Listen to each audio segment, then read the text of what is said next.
ठिकाणी खऱ्या अर्थानं एक उमेदवार म्हणून मिळालेला आहे। आणि मग अशी त्यांनी सांगितलं, वाकुर्डी बुद्रुकच्या संदर्भात सांगितलं, वाकुर्डी बुद्रुकची योजना युती शासनाने आणली होती 95च्या। 15 वर्ष 99 ते 2014 कुलूप बंद होती, कुलूप बंद। मोठे मोठे नेते होते, जयंतराव पाटील होते ना, पालकमंत्री होते, फायनान्स मिनिस्टर होते, जलसंपदा मंत्री पण होते, फुटकी कवडी दिली नाही।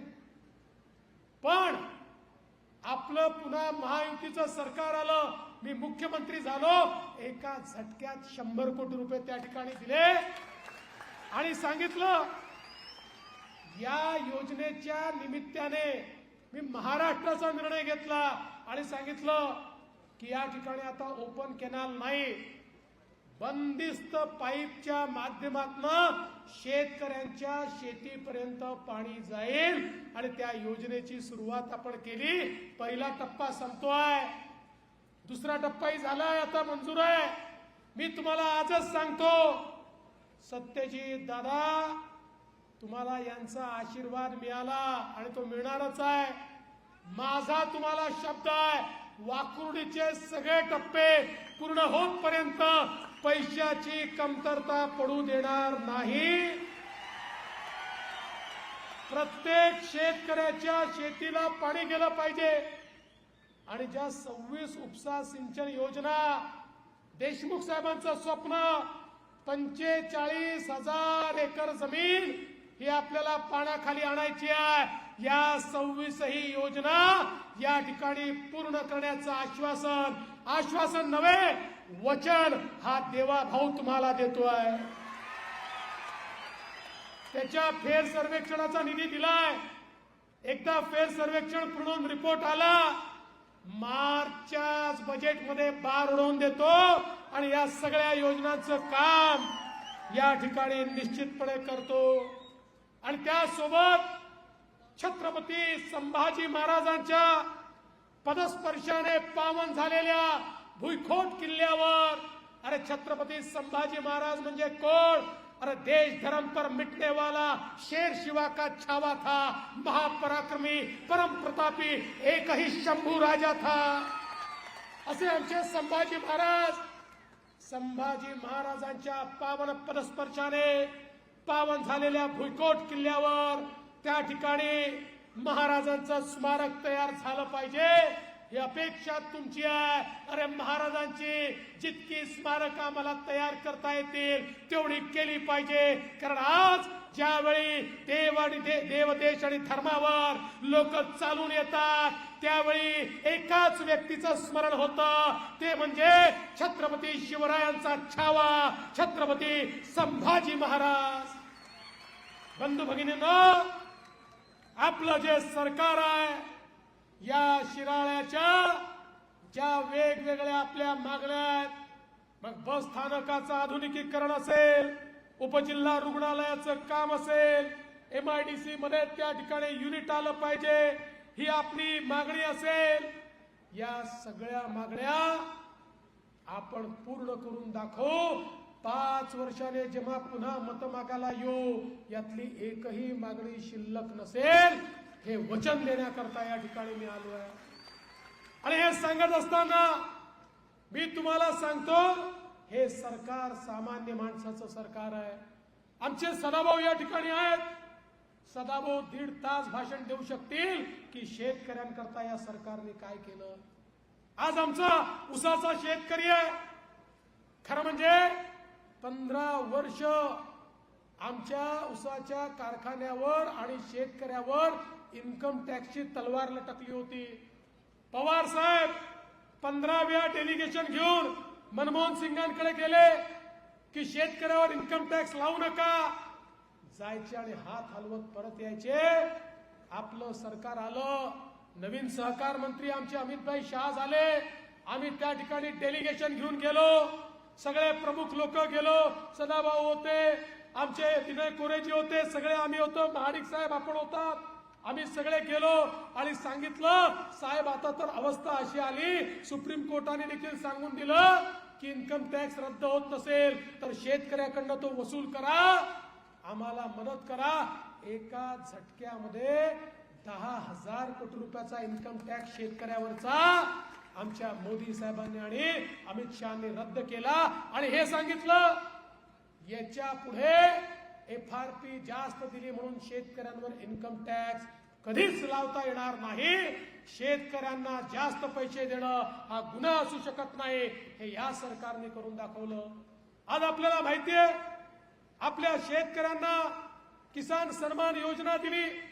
12,000 रुपये आपण त्या ठिकाणी शेतकऱ्यांच्या खात्यात देतो.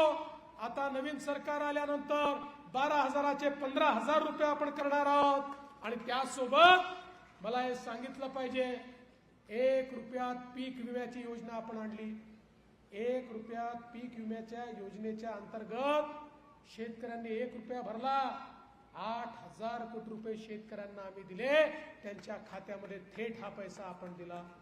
शेतकऱ्यांकरता निर्णय केला की आमच्या शेतकऱ्यांना विजेचं बिल भरावं लागू नये म्हणून कृषी पंपाच्या विजेचं बिल पुढचे 5 वर्ष आम्ही रद्द करून टाकलेलं आहे. कुठल्याही शेतकऱ्याला 1 पैशाचं बिल भरावं लागणार नाही. तुम्हाला बिल नक्की येईल, पण त्या बिलात लिहिलेलं असेल तुमच्याकडनं वसुली 0 पैसे 0 पैसे 0 पैसे, 1 नव्या पैशाची वसुली आम्ही करणार नाही. यासोबत आमचा शेतकरी आम्हाला सातत्याने म्हणायचा, आम्हाला 12ही महिने 365 दिवस दिवसाची वीज द्या, 12 तास तर अखंडित वीज द्या. या महाराष्ट्राचा ऊर्जा मंत्री म्हणून देशाच्या इतिहासातली पहिली स्वतंत्र शेती वीज वितरण कंपनी मी काढली. आणि या शेती वीज वितरण कंपनीच्या अंतर्गत 14,000 मेगावॅटचे सौर कृषीचे प्रोजेक्ट सुरू केले. 2,000 मेगावॅटचे पूर्ण केले. 18 महिन्यामध्ये हे सगळे प्रोजेक्ट पूर्ण होतील. आणि त्यानंतर 365 दिवस आमच्या शेतकऱ्यांना दिवसा 12 तास वीज मिळेल आणि ज्याला रात्री पाहिजे त्याला 24 तास वीज मिळेल. ही व्यवस्था या महाराष्ट्रामध्ये आपण केली.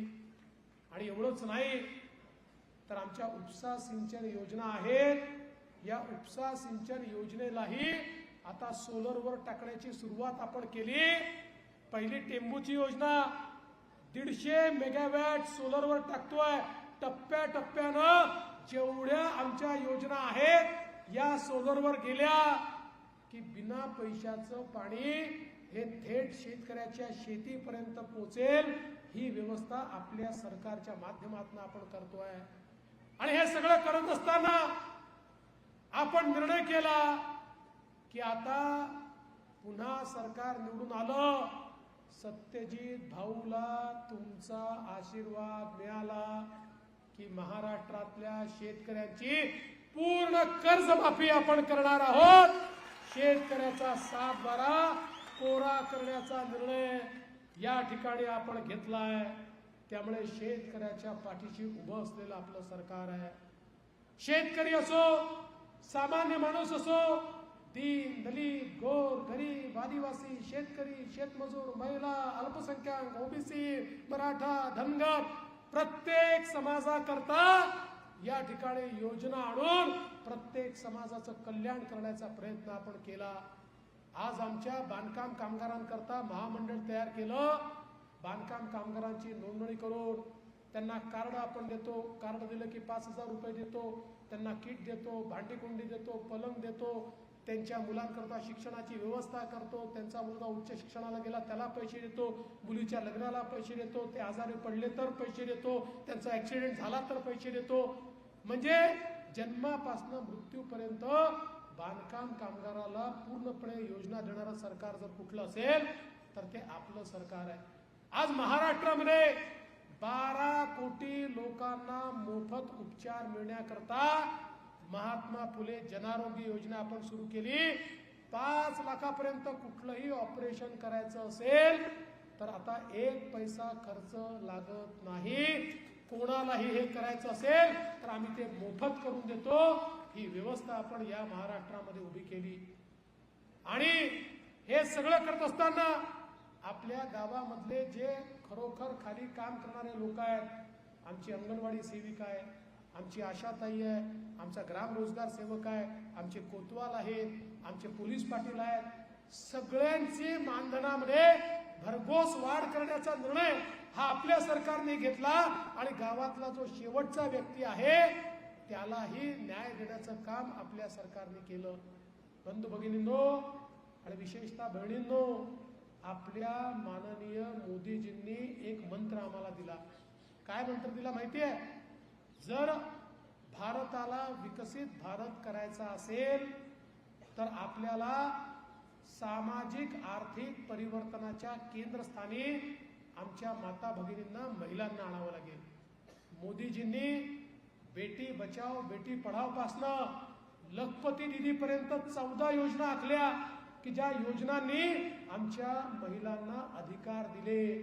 आणि यामधली लखपती दीदी तर अशी योजना आहे की ज्यामध्ये सरकारच्या योजनेच्या माध्यमातून व्यवसाय सुरू करून जी महिला वर्षाला 1 लाख रुपयांपेक्षा जास्त कमाई करते तिला लखपती दीदी म्हणतात.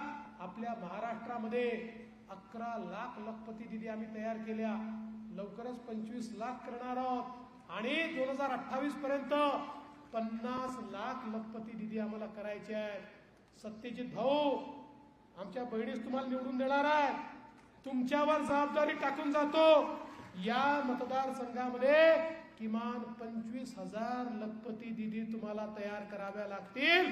त्याला जी मदत लागेल ती या बहिणींचा हा भाऊ तुम्हाला पूर्ण मदत करेल. पण या शिराळा मतदारसंघात किमान 25,000 माझ्या बहिणी या लखपती दीदी झाल्या पाहिजे.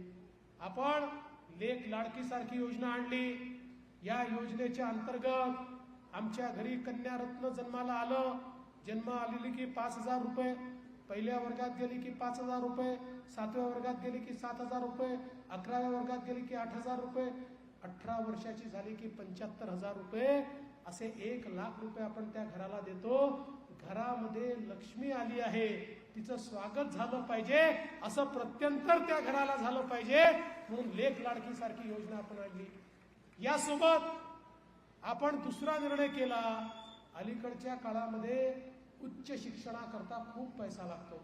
डॉक्टर बनायचं आहे, इंजिनियर बनायचं आहे, BBA करायचं आहे, MBA करायचं आहे, या ठिकाणी MSc करायचं आहे, वकील व्हायचं आहे. घरामध्ये एक मुलगा आणि एक मुलगी असेल, घरचे लोक विचार करतात आम्ही तर एकाला शिकवू शकतो. मुलीला बोलवतात, सांगतात बाई आमच्याकडे एकाला शिकवायचे पैसे आहे, तुझ्या भावाला आम्ही शिकवतो, तुझं तर लग्नच करायचं आहे, तू घरी बैस. त्यामुळे अतिशय हुशार असलेली आमची चिमुकली पण पैशाअभावी आईबाप तुला शिकवू शकत नाही. आम्ही आई वडिलांना सांगितलं तुमच्याकडे आपल्या मुलीला शिकवायला पैसे नसतील, काळजी करू नका, मुलीचे मामा मुंबईच्या मंत्रालयात बसले आहेत, ते मुलीचा पूर्ण खर्च करतील आणि आम्ही मुलींचं उच्च शिक्षण पूर्णपणे मोफत केलाय. 2 लाख फी असो, 4 लाख फी असो, 5 लाख फी असो, जी काही फी असेल सगळी फी आपलं सरकार भरताय, मुलीचे मामा भरतायत. मुलींना शिकवण्याचं काम आपण या ठिकाणी करतोय. मागच्या काळामध्ये आपण महिलांकरता ST मध्ये 50% सवलत दिली. 50% जेव्हा सवलत दिली, 1.5 वर्ष झालं, आमच्याकडे ST महामंडळाचे लोक आले, धावत आले, म्हणाले साहेब सवलत देऊ नका. अरे म्हटलं का देऊ नका? म्हणाले आमची ST आता तोट्यात आहे आणि तुम्ही सवलत दिली तर आम्ही खड्ड्यात जाऊ. म्हटलं काळजी करू नका, बहिणींना फिरवा, काही कमी पडलं तर आम्ही देऊ. आत्ता 1-1.5 महिन्यापूर्वी परत ते धावत आले, म्हणाले एक विनंती आहे. म्हटलं आता परत विनंती काही करू नका, चाललं तुमचं. म्हणलं नाही आमची विनंती आहे, काही झालं तरी योजना बंद करू नका. अरे म्हटलं अजब लोक आहे तुम्ही, कधी येता म्हणता योजना चालू करू नका, कधी येता म्हणता योजना बंद करू नका. म्हणाले साहेब ही योजना सुरू झाल्यापासनं इतक्या महिलांनी प्रवास करणं चालू केलं की तोट्यात असलेली आमची ST फायद्यामध्ये आली, त्यामुळे ही योजना सुरूच ठेवा. मग मी पण थोडी माहिती घेतली, म्हटलं चाललं तरी काय आहे. माझ्या लक्षात आलं आमच्या सगळ्या लाडक्या बहिणी आमच्या दाजींना भाऊजींना आता म्हणतात तालुक्याला जायचंय, जिल्ह्याला जायचंय, तुम्ही घरी बसा, मीच जाऊन येते. तुम्ही गेले की पैसे दुप्पट लागतात, तिथे गेल्यावर पान तंबाखू खर्रा ठर्रा काय काय तुम्ही करून येता, पैसे बर्बाद करून येता. मी गेली तर अर्ध्या तिकिटात येते ना, पैसे वाचवून येते. त्यामुळे आता लाडक्या बहिणीच आमच्या एसटी मध्ये बसून निघालेल्या आहेत आणि पुढे चाललेल्या आहेत. आणि आपण त्यासोबत सगळ्यात महत्वाची योजना आणली, मुख्यमंत्री माझी लाडकी बहीण योजना. ज्यावेळेस ही मुख्यमंत्री लाडकी बहीण योजना आणली, हे तुमचे सगळे शरद पवार गटाचे लोक त्या ठिकाणी, तुम्हाला माहिती आहे सदाभाऊ कशी आपली त्या ठिकाणी थट्टा करत होते विधानसभेच्या आत. हे तर होऊच शकत नाही, हे तर जमणारच नाही, आता जुमला आहे, असे पैसे जाणारच नाही. त्यांच्या नाकावर टिचून 2.5 कोटी बहिणींच्या खात्यामध्ये नोव्हेंबर पर्यंतचे पैसे टाकून दिले. थोबडे एवढे एवढे झाले, एवढे झाले थोबडे. कसे गेले पैसे, कसे गेले पैसे. आणि मी तुम्हाला सांगतो लाडक्या बहिणींनो, आम्ही तुमचे सख्खे भाऊ आहोत, पण मार्केटमध्ये काही तुमचे सावत्र भाऊ देखील फिरताय. हे शरद पवार गटाचे, काँग्रेसचे, उभाठाचे, महाविकास आघाडीचे जे सावत्र भाऊ आहेत ना, यांच्या पोटात दुखायला लागलं. हे हायकोर्टमध्ये गेले. कोण गेलं माहितीये? नाना पटोलेंचा अधिकृत निवडणूक प्रमुख महाविकास आघाडीच्या वतीनं हायकोर्टात. आणि काय पिटिशन केली, म्हणाला लाडकी बहीण योजना, ही अर्ध्या तिकिटाची योजना, ही मुलींच्या शिक्षणाची योजना, ही पिंक रिक्षाची योजना, म्हणाला या सगळ्या योजना म्हणजे राज्याच्या तिजोरीतील पैशांचा चुराडा आहे आणि म्हणून या योजना बंद करा, अशा प्रकारची या महाविकास आघाडीने पिटिशन केली.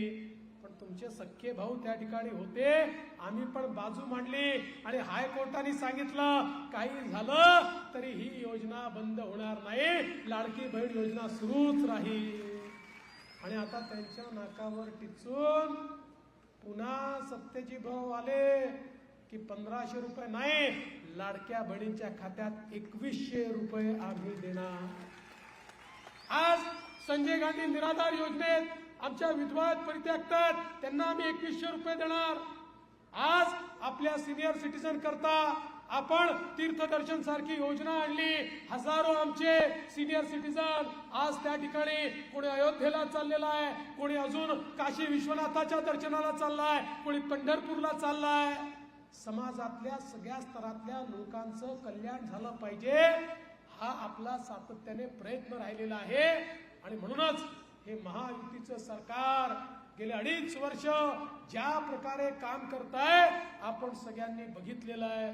मी तुम्हाला एवढीच विनंती करण्याकरता आलो आहे, आता पुन्हा एकदा ही विकासाची गंगा अशीच सुरू ठेवायची असेल, या शेतकऱ्यांकरता, महिलांकरता, आणि विसरलो इतके तरुण आहे तुमच्याकरता योजना आणली आहे लाडका भाऊ योजना, ज्या योजनेमध्ये 10 लाख तरुणांना 10,000 पर्यंतचा पगार आपलं सरकार देत आहे. अप्रेंटिस म्हणून त्यांना जो नोकरी देईल त्या ठिकाणी पगार दिला जातोय, जेणेकरून 1 वर्षानंतर त्यांनी त्याला कायम करायचं आणि त्याला त्या ठिकाणी नोकरी मिळेल, अशी योजना तुमच्याकरता देखील आपल्या सरकारने आणलेली आहे.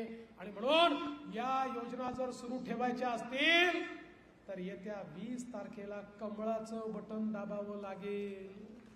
कमळाचं बटन दाबलं तर तुमच्या योजनांच्या बाजूने हात वर करणारा आमदार हा त्या ठिकाणी दिसेल. आणि कमळाचं बटन दाबलं नाही तर तुमच्या योजना बंद करा म्हणून कोर्टात जाणारे त्या ठिकाणी तुम्हाला पाहायला मिळतील. आणि म्हणून पुन्हा एकदा सांगतो, सत्यजित भाऊंसारखा एक चांगला सुसंस्कृत नेता आज आपल्याला मिळालाय. महाडिकांची ताकद त्याच्या पाठीशी आहे. आणि सम्राट भाऊ, तुम्ही पण चिंता करू नका, तुम्हाला मी वाऱ्यावर सोडणार नाही. अरे तुमच्यासारखा एक या ठिकाणी वाघासारखा नेता जर आमच्या सोबत असेल तर तुमचंही कल्याण केल्याशिवाय मी या ठिकाणी थांबणार नाही. त्यामुळे आता मैदानात उतरा और कर मैदान फतेह. हे मैदान जिंकून 23 तारखेला गुलाल घेऊन माझ्याकडे पुन्हा परत या, एवढीच विनंती करतो आणि माझं बोलणं संपवतो. जय हिंद, जय महाराष्ट्र.